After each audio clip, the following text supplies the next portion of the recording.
Go. Good afternoon, Mr. Hampstead and class. Today, we're here at the World Science Fiction Convention to talk about who we, as humanity, are, and who we could be through, of course, our various writings as science fiction authors. Now, today at the World Science Fiction Convention, you might have come seeking some answers about how to fix the world or where our society is going. So, how do we fix the world? Where are we going? And what should we do? And I'll tell you this, we're going nowhere. Unless we learn to sacrifice some basic or possibly unnecessary things. But don't panic. It's going to be okay. Because as science fiction lovers, we know how some of these sacrifices might just turn out. So, I guess you're wondering, who are we? Well, humanity is a wide spectrum of people. Take a look around you. Have a look around the room. See that no face, shape, skin colour, or even personality is the same. We are all unique through our gender and different actions and personalities. This uniqueness is what gives us our individuality. But what does that mean? Well, we are free to do as we like, choosing right from wrong or wrong from right. But what if you couldn't? To be unique, well, we just mentioned that everyone is different, and according to modern society, we are vastly different according to our gender. But what if we weren't? What if humanity cared for one another, gave up their own personal feelings, and stopped being apathetic and acted like a band of brothers, or like soldiers in the trenches?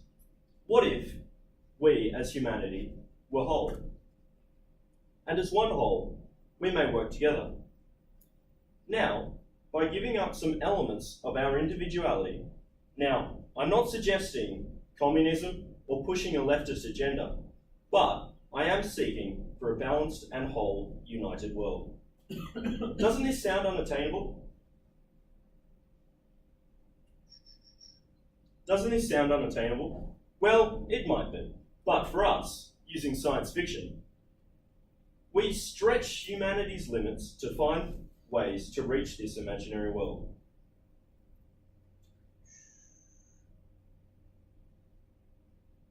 And now, 3 key texts that support this are Do Androids Dream of Electric Sheep by Philip K. Dick, where empathy is what sets humanity apart from our mirror, which are the replicants. Ursula K. Le Guin's Left Hand of Darkness, in which a genderless society accept and live with their lack of uniqueness and growing through it.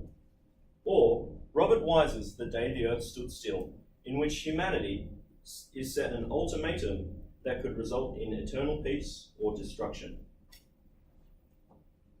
Now, Philip K. Dick imagines a world where science has progressed so far that machines are able to change or affect people's mood.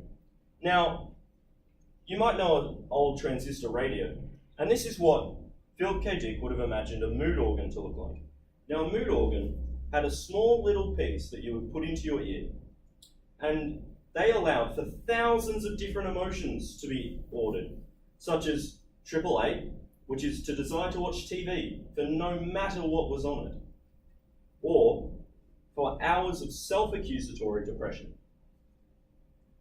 This ultimately allowed everyone to selfishly feel whatever they wanted, not having to use anything but their Penfield mood organ to feel good, leaving people wanting to kill themselves, as the protagonist's wife often did, and he would come home not knowing what to do, as she would nearly be killing herself.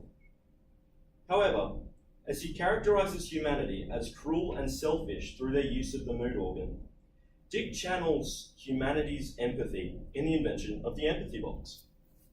As John Isidore, a lowly special, or practically retarded character, describes it as the most personal possession you have. It's an extension of your body. It's the way you touch other humans, how you stop being alone.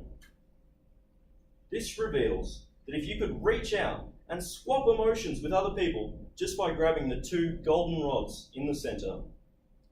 Without judgment, so even a special, or as they call them, chicken heads, like Isidore, which would create a unified and bonded society which could emerge through the swings and roundabouts of even humanity's deadly emotions and feelings. However, Ursula Le Guin, in the midst of the sexual revolution, suggests another route to a unified society, through the sacrifice or shedding of our own personal gender and identity. Through the sacrifice of gender and uniqueness, as her world of Gethin is populated by an androgynous society. However, this society's lack of gender takes away a large point of contention, allowing for peaceful unity. As this peaceful unity is even described by the protagonist, Genli I, that when he went there, for good reasons, he did not speak of war, as there's no word for it in their language. Because, as we can see, even alluding back to the biblical story of Cain and Abel, that for them there was no war, because they had no gender to create that. And through this, they didn't even have actions that would take place, such as a brother killing a brother. Similarly, Robert Wise also uses an alien envoy to change the status quo of the focused population, as Klaatu arrives on Earth as a dark harbinger of what may come if they continue their selfish and corrupt ways, toying with weapons and concepts far above their own understanding. As this was made in the times of the Cold War, as nuclear power and weapons in the 50s, which resulted in many calamities, such as Chernobyl and Fukushima, that could have been avoided. Klaatu has been sent to Earth to allow them a chance, symbolizing a messianic figure coming down from the sky to atone and repent from their ways. If they did this, then they would be put under a kind of rule or subjugation of the space police, or Gort.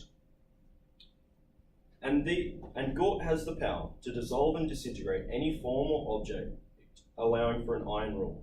As the rest of the universe is blossoming and growing under the judicial care of these robots, the question is left to us.